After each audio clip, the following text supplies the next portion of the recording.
Elon Musk discussed AI's rapid growth and his predictions for 2025, highlighting both excitement and concerns. I think at this point it's obvious to everyone that AI is advancing at a very rapid pace. Yes. You can see it with the new capabilities that come out every month or every week sometimes. AI at this point can write a better essay than probably 90%, maybe 95% of all humans. Say write an essay on any given subject. AI right now can beat the vast majority of humans.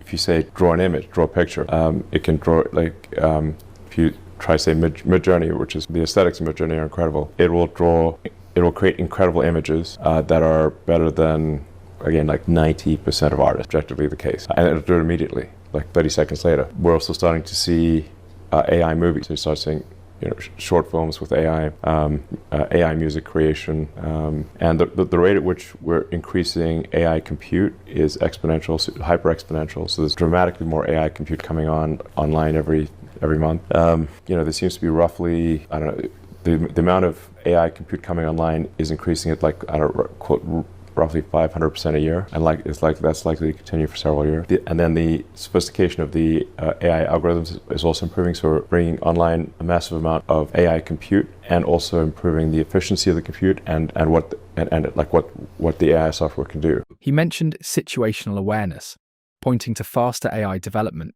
due to stronger compute power and efficient algorithms. Quantitative and qualitative improvement.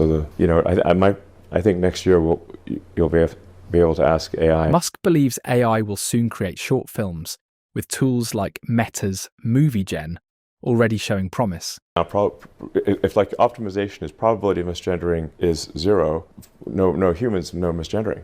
Problem solved. Now we're back to Arthur C. Clarke, who's exactly pretty prescient. Yes, so that's why the most important thing is to have a maximally truth-seeking AI. That's why I started XAI, and that's our goal with Grok.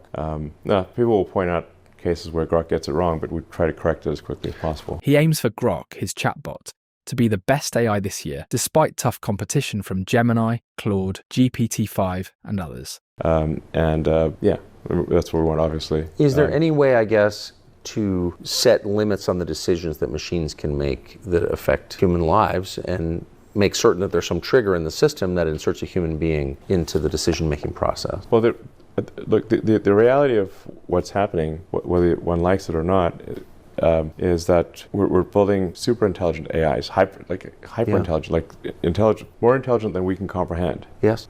So I would liken this to, let's say you have a child that is a super genius child, that it's going to be much smarter than you. Then, what can you do? You can instill good values in how you raise that child. Yes. So even though it's going to be far smarter than you, you can make sure it's got good values, philanthropic values, good morals, honest, productive, that kind of thing. Controlling, at the end of the day, I don't think we'll be able to control it. So I think the best we can do is make sure it grows up well. He reiterated concerns about super intelligent AI, recalling his early open source vision when founding OpenAI. So I think the best we can do is make sure it grows up well. You've been saying that for a long time. Yes, I've been saying it for a long time. Yes. Are you still as worried about it as you seemed to be 2 years ago when I asked you about it? Well, I think that my guess is it's 80% likely to be good, maybe 90.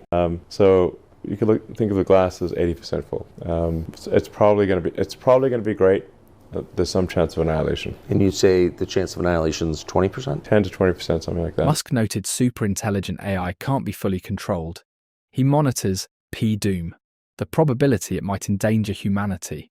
How concerned is Sam Altman about annihilation, do you think? I think in reality he's not concerned about it. I don't trust OpenAI. I mean, I started that company as a non-profit open source. Yes. The open in OpenAI, I named the company. Yeah. OpenAI as an open source. And it is now extremely closed source and maximizing profit. So does risking? I don't understand how you actually go from being an open source nonprofit to a closed source for maximum profit organization. I'm missing. Well, but Sam Altman got rich, though, didn't he? At various points, he's claimed not to be getting rich, but he's claimed many things that were false.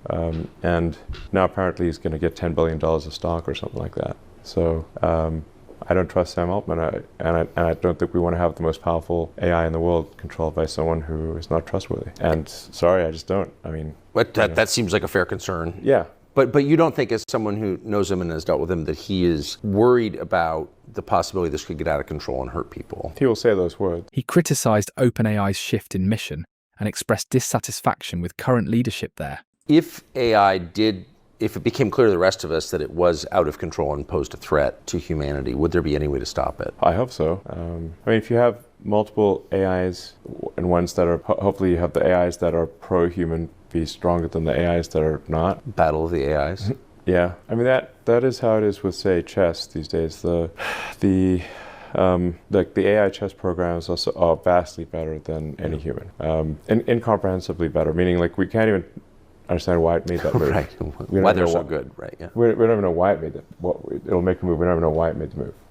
And in fact, some of the moves will seem like blunders, but then turn out to checkmate. And for a while there was some the best human chess players with the best computers could beat just a computer, and then it got to the point where if you added a human, it just made everything work. And then it was just AI. It's just computer programs versus computer program. That's where things are headed in general. Make sure we instill good values in the AI. What's everyone going to do for a living? I mean, in a benign AI scenario, that is probably the biggest challenge. Is how do you find meaning if AI is better than you at everything? That's the benign scenario. That's the good news?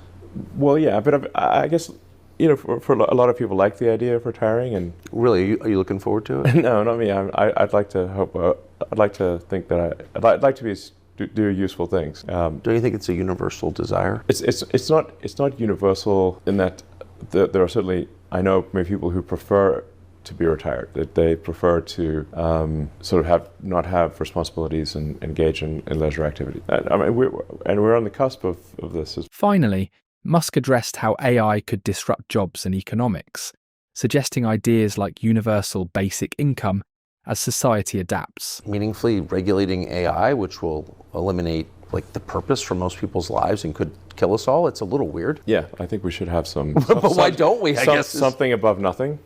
Right. In that range. Yeah. But why don't we? I don't know.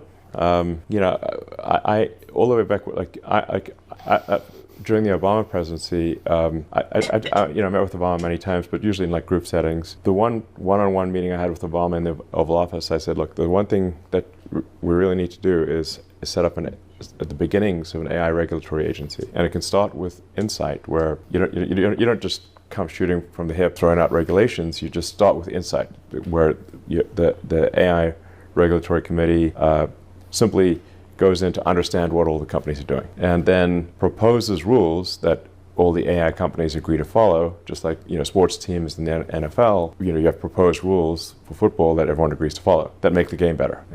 So that's the way to do it. But nothing came of it. What did he say when you said that to him? I mean, he seemed to kind of agree, but also people didn't realize where AI was headed at that time. So AI seemed like some super futuristic. Yeah, for sure. Sci-fi, basically. So, like I'm telling you, this is going to be smarter than the smartest human, and my predictions are coming absolutely true. And so we need to have some insight here, just to make sure that these companies aren't cutting corners, doing dangerous things. But Google kind of controlled the White House at that time, and they did not want any regulatory. Well, that's it.